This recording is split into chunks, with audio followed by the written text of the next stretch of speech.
This isn't the first time where a marijuana dispensary has been robbed in this region. Earlier in the summer, at least 2 other stores were hit, including one where an employee fought back with a bomb. It was an emotional hearing for those in attendance. The board heard 3 victim impact statements, one from Kristen French's mother, Leslie Mahaffey's mother, and a victim of sexual assault. Shauna, it could mean another chance for Uber drivers in the city. Now, one of those drivers reached out to our newsroom, informing us that the Competition Bureau is now investigating that new bylaw that was due to go into effect tomorrow. Bill, Limestone trustees just began their open session. On the agenda tonight, a motion from trustee Lori French. It's calling for a new policy seeking more transparency. More than a dozen conditions have been imposed on 28-year-old Lucas Petrini. The Parole Board of Canada has deemed him a high-risk offender due to the serious nature of the crime he has served time for. Now I'm standing here with George Cook, who is on the Board of Governors with Curling Canada. George, exciting news. Yeah, it's extremely exciting news. The Egginton's missing belongings were found in one of these sea canisters here, but it was actually the mover who told them where to find it. Sego, sewa gwegom. Frazer, gigom. That's my attempt at Mohawk. This means, hello everyone, I'm Frazer. It's a happy story for these parents here on Curtis Crescent. The delivery happened just after midnight on this quiet street. Paramedics say a healthy baby boy was delivered in the residence with no complications. It's been a long time coming for the owner of the Fairfield Manor East Retirement Home. The punishment by the Retirement Home Regulatory Authority comes on the heels of several allegations of mistreatment of residents in the home. It was a rare defense only used a handful of times here in Canada. 38-year-old Ryan Hartman claimed he didn't remember having sex with the victim. The owners of this farm just northwest of Belleville are devastated after losing their barn in the fire. No one was home at the time, but a number of chickens were killed in the blaze. One of the cows that will be going to the prison farm is this one named Joy, Penn Farm Joy. She was named after the Joyceville institution. She's also the offspring of one of the cows that was at the prison farm that was closed 9 years ago. Very busy morning for police here in Belleville. They responded to a serious incident at 7 a.m. They received calls that there was a male barricaded in a home. Neighbors tell me there were lots of police on scene at the time. But 2 of the gentlemen, from my understanding, that were working, one was they were both kneeled down right here. The robbery lasted mere minutes, as at least 4 men allegedly forced their way in, even holding one worker at gunpoint, according to an employee. And then 2 guys rushed the door, came in the back, and guns were pointed. Everybody got on the ground. You're not really going to chance anything like that, right? It happened around 1 a.m. at Smoke on the Water, a pot dispensary in Shannonville. Scott Seymour works in the store and has a tattoo shop there as well.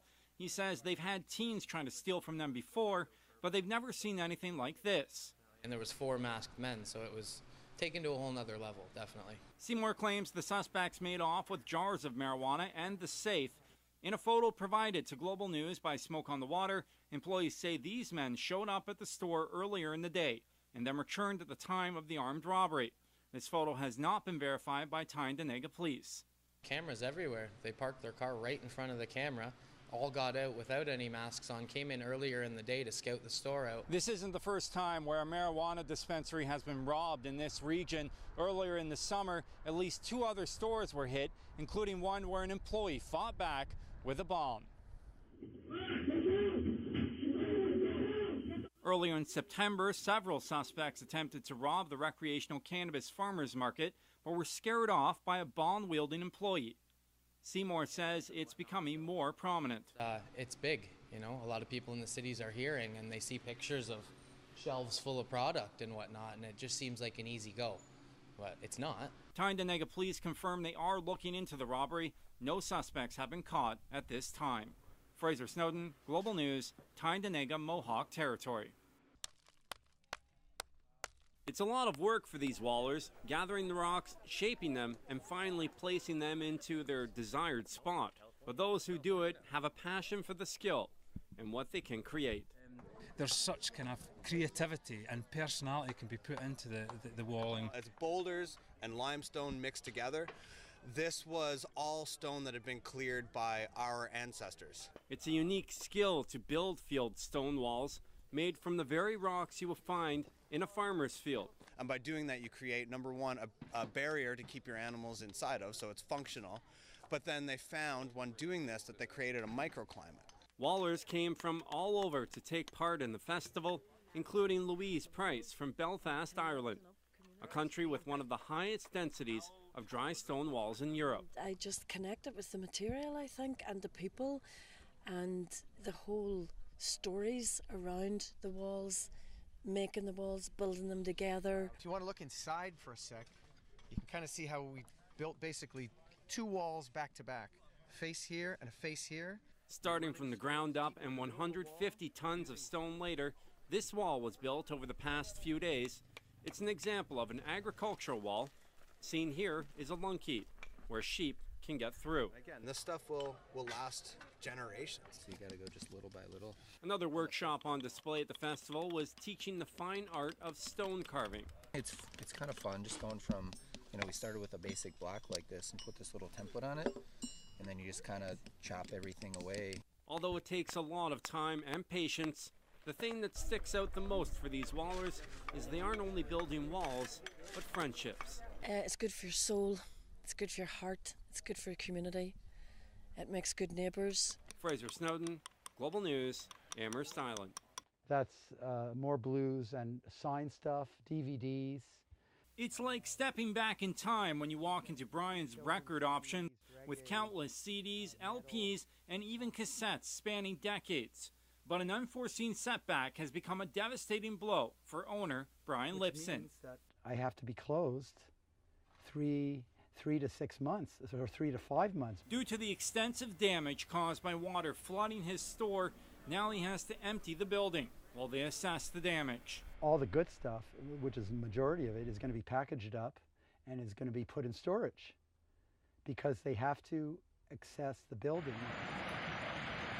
On Saturday, his business was one of several affected when water flooded a downtown building.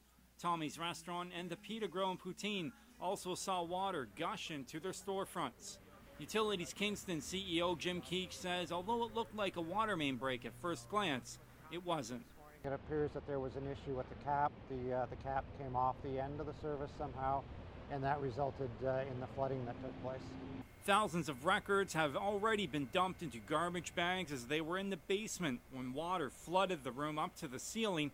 Tommy Hunter, whose restaurant also took in water, has stepped up to help. Doing what we can to help out, letting them use our outlets to plug in lights. We've been bringing them lunch. Even trying to figure out a way to help him get back up and running. Our open mic comedy night next week is going to be a record collecting night. We'll be accepting records, CDs, and cassette tapes as donations. Brian is now trying to figure out his next step. He says the silver lining is how many people are there for him to help out. But I don't feel as bad because there's all that support. And, people are good. And especially this community we have in Kingston, Although it could be months before he opens back up, at least 2 benefit concerts are also set up to help Brian get back on his feet. Frazer Snowdon, CKWS News, Kingston.